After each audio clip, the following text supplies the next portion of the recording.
I first saw the photograph on an overcast afternoon in February of 2019. The Historical Photography Department at the University of Cambridge was undergoing a full archive renovation, and I'd volunteered to assist in cataloguing newly acquired items from the Larkspur estate collection. Most of it was unremarkable. Cracked stereographs, faded carte de visites, portraits of stern Victorians whose eyes had long ago surrendered their spark. Then, at the bottom of a wooden chest lined with rotting velvet, I found a narrow dust-caked box stamped with the words, "Mourning Album, property of H. Larkspur, 1893. Inside lay 6 photographs mounted on black card. All were post-mortem portraits, the Victorian custom of photographing the dead as if peacefully asleep. I'd seen hundreds before. They rarely disturbed me. But the final image stopped me cold.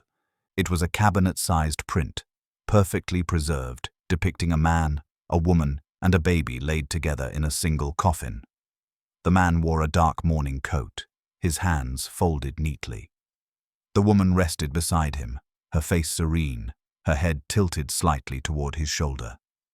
Between them lay the child, no older than a year, its tiny fist clutching a flower stem.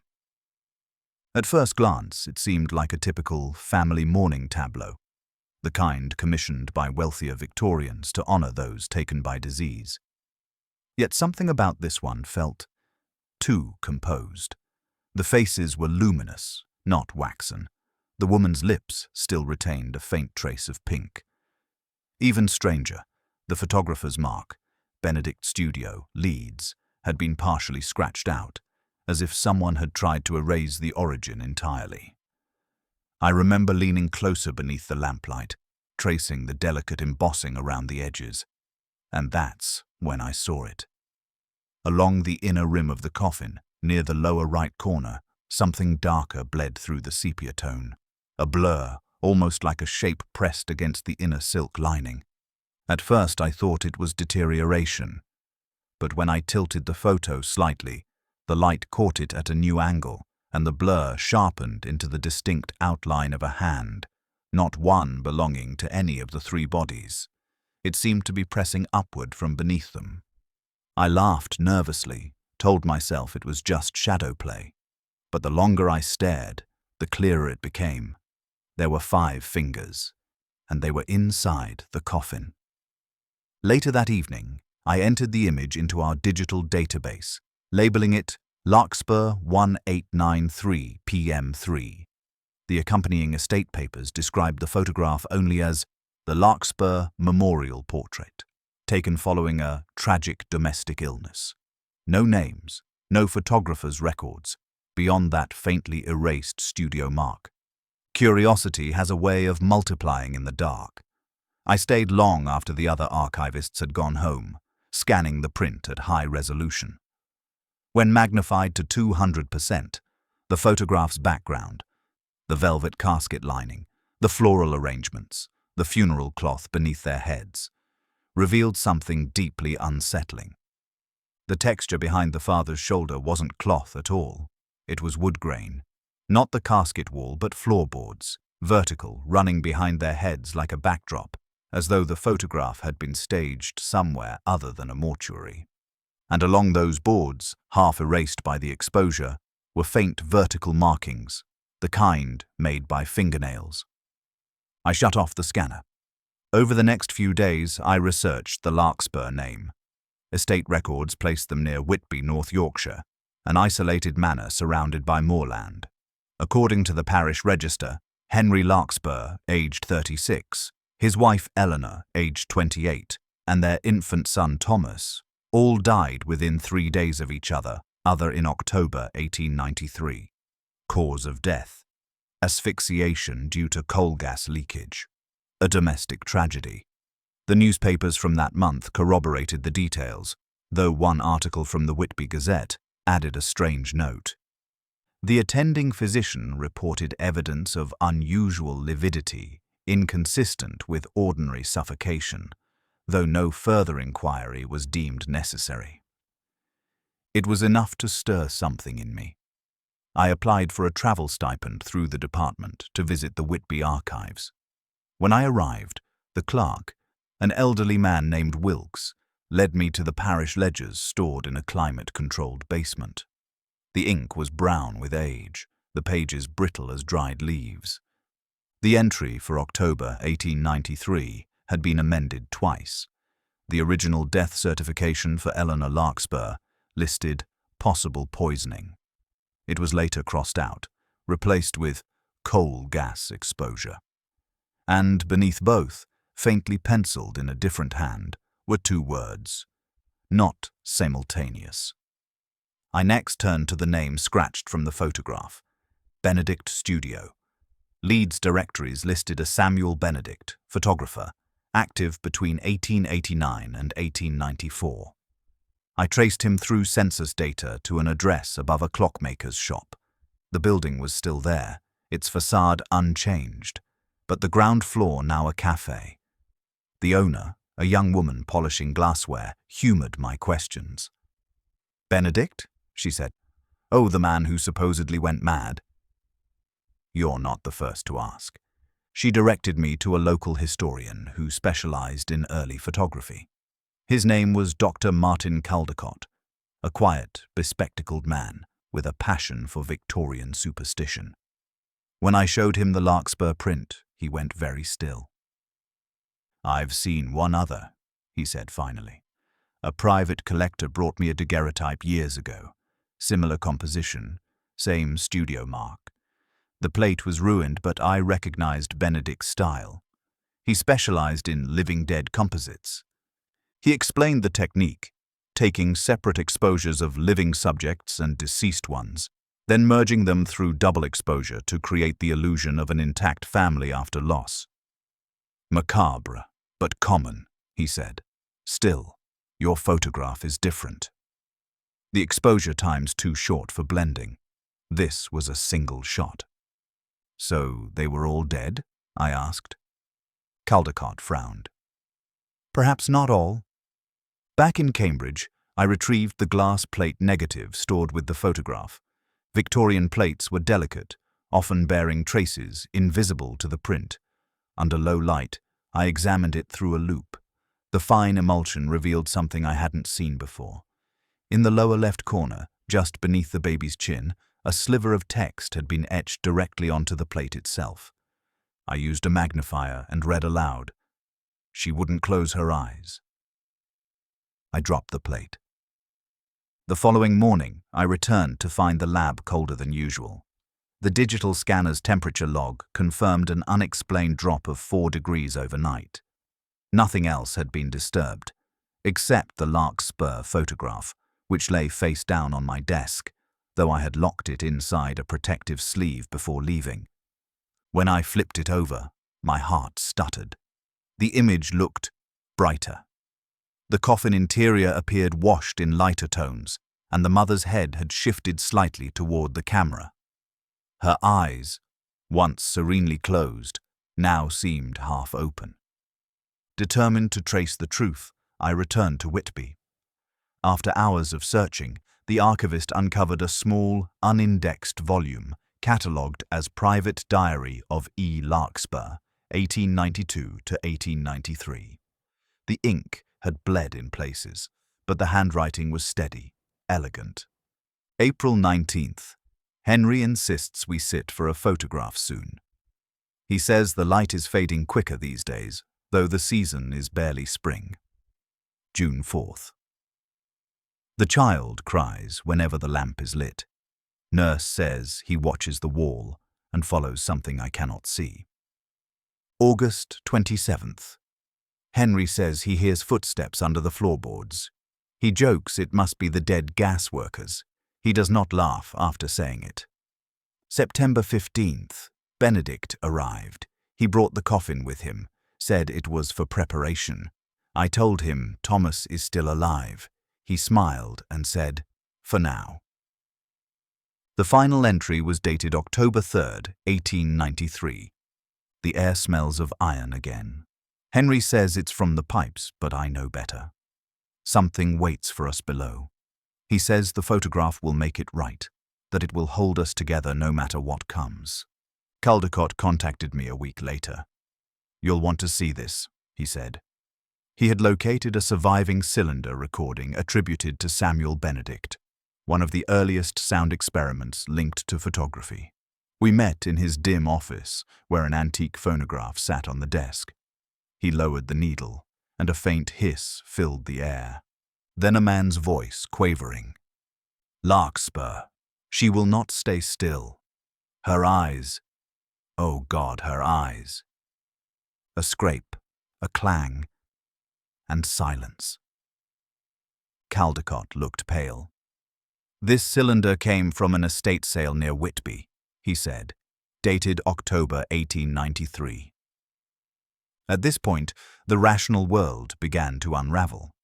The university authorized a small dig on the Larkspur property after I argued for academic interest in early mortuary practices. The graves were located in a private plot behind the ruined greenhouse. When the archaeologists uncovered the coffin lid, the wood collapsed inward from rot. Inside, they found 3 bodies, but they were not arranged as in the photograph. The man lay on the bottom, skeletal hands clenched upward. The woman was turned toward him, her jaw dislocated as if mid-scream. And the child's remains were not between them at all, but tucked against the lid of the coffin, pressed upward, tiny fingers splayed wide. I stared at those bones, my stomach churning. The photograph's composition had been reversed, almost as if the image had tried to conceal the truth of what happened inside that box. That night, I couldn't sleep. I kept seeing the mother's half-open eyes, the faint smile, the whisper of color still trapped in the silver emulsion. When I finally dreamt, I was standing before their coffin, camera in hand, the flashbulb glowing like a second sun. Henry's lips moved. The woman turned her head, and someone beneath them pressed upward from the silk lining, reaching toward the light. After the exhumation, the photograph would not leave my mind. It sat locked in the temperature cabinet at the Cambridge Archives, sealed in mylar, yet every time I passed the room I felt the air change, slightly cooler, heavier, as if something in there was aware of being remembered. I told myself I was only projecting. Guilt, fascination, exhaustion, all normal symptoms for anyone who has stared too long into the past. But history does not stare back. This thing did. 3 weeks later, I received an anonymous envelope through internal post. No return address. Inside was a single note typed on yellow paper. "The image bleeds under heat. Try halide reversal. No one else in the department used that technique anymore. It was a 19th century process for revealing secondary exposures hidden beneath surface emulsion." Curiosity again won out over caution. I took the photograph to the lab after hours, warmed it gently under a halide lamp, and watched as the silver surface began to shimmer. Slowly, a faint under-image surfaced beneath the original.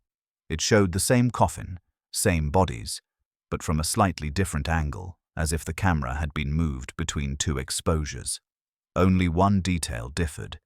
In the second image, the mother's eyes were open. Worse, they were looking directly at the camera. The emulsion resettled within seconds, and the under-image faded like breath on glass.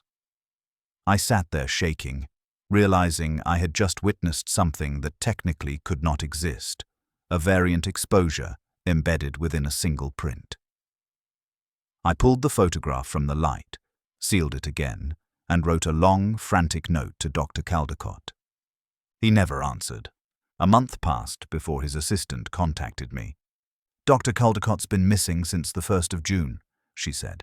"Police found his office unlocked. Only one thing gone. The phonograph cylinder you two played." My stomach dropped. I returned to my notes, reread everything we'd uncovered. There had to be some rational explanation. I was a historian, not a mystic. But logic was starting to rot beneath the surface of facts. That night, I reopened the Larkspur diary. Between two stuck pages near the end, I found a scrap of paper glued in, perhaps intentionally hidden.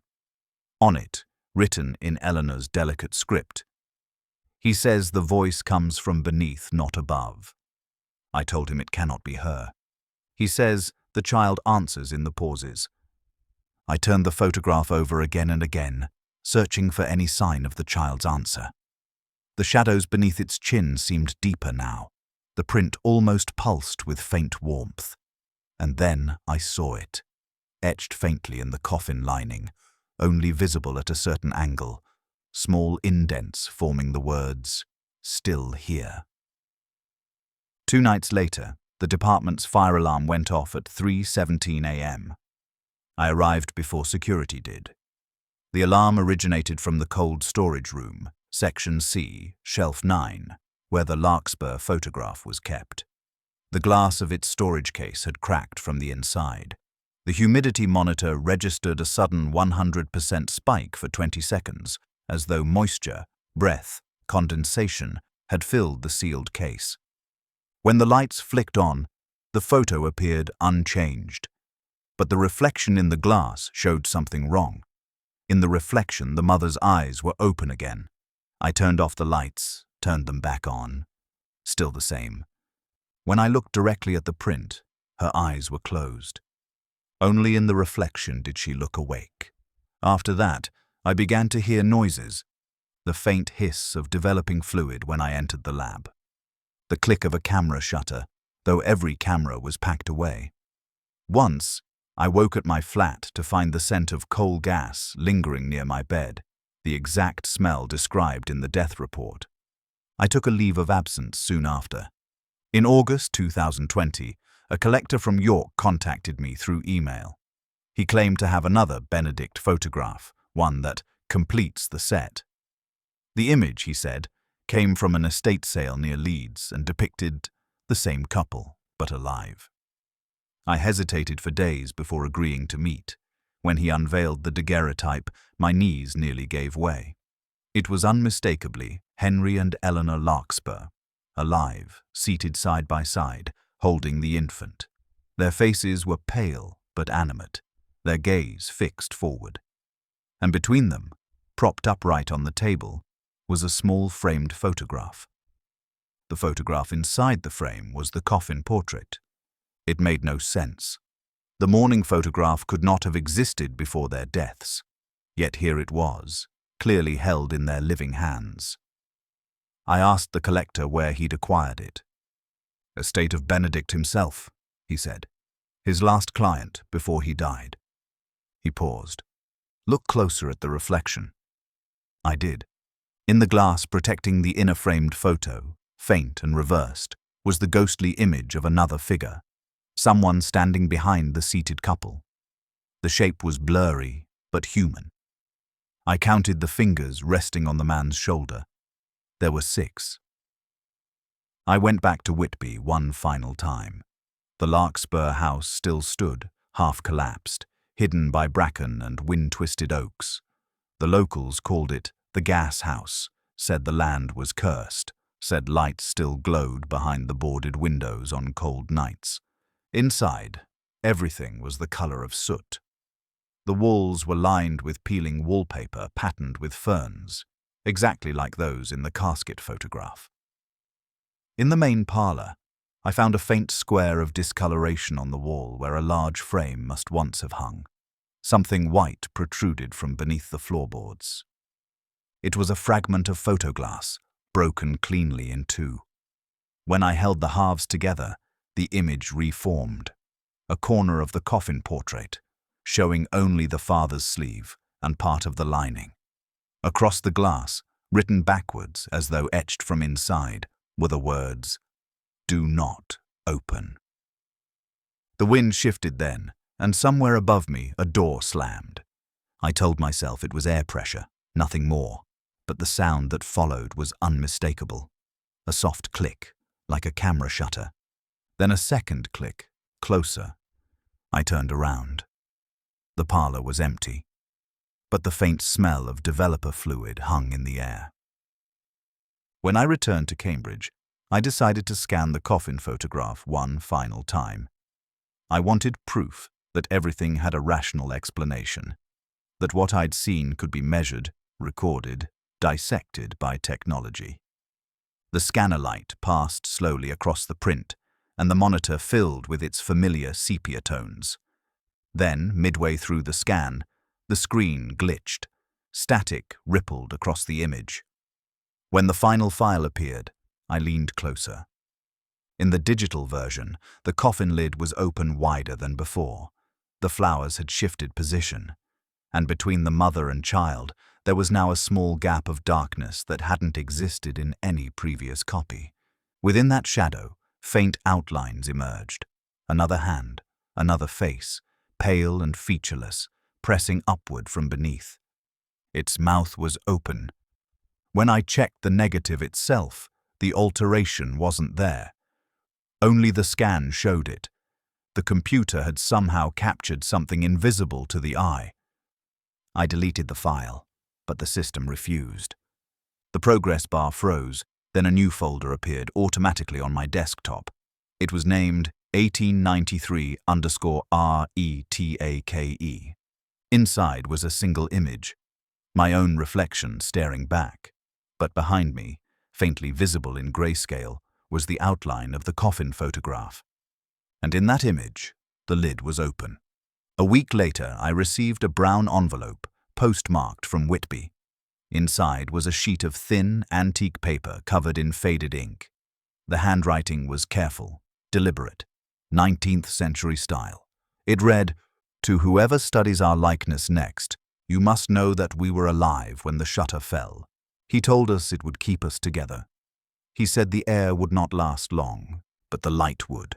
The sound you hear in the negatives is not wind. It is us still breathing. E. Larkspur." The letter was signed in ink, so fresh it smeared under my thumb.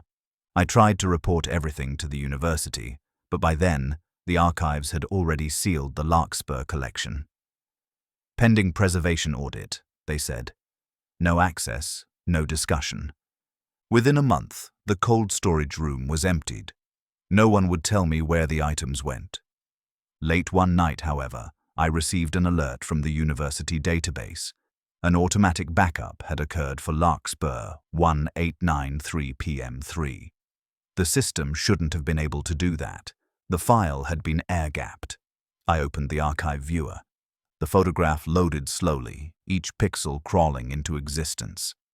For a few seconds, it looked normal. Then the colors inverted to negative, and movement, real movement, began within the frame. The mother's eyelids fluttered. The father's chest rose slightly. The child's hand twitched, gripping the wilted flower tighter. And there, in the silken lining beneath them, the pale hand I'd first noticed began to push upward, pressing until the emulsion cracked, until the entire image warped and distorted like wet glass. Then the file froze. The timestamp at the bottom corner read 03:17 a.m., the exact time of the archive fire alarm 3 months earlier. I left academia soon after. I told colleagues I was focusing on independent research. In truth, I could no longer work near cameras, light boxes, or scanners. Every time a shutter clicked, I felt something stir behind me, as if the world beyond the lens were blinking in response. The photograph is gone now, destroyed, they say, but sometimes I see it in places it shouldn't be, reflected in train windows, caught in the glossy surface of my kettle, forming briefly in puddles after rain. The composition never changes. The father, the mother, the child. But in newer reflections, there's a fourth figure. It lies beneath them, eyes open, staring straight out of the frame. And sometimes, when the reflection catches my own face, I see my expression matching theirs, still calm, waiting for the shutter to fall.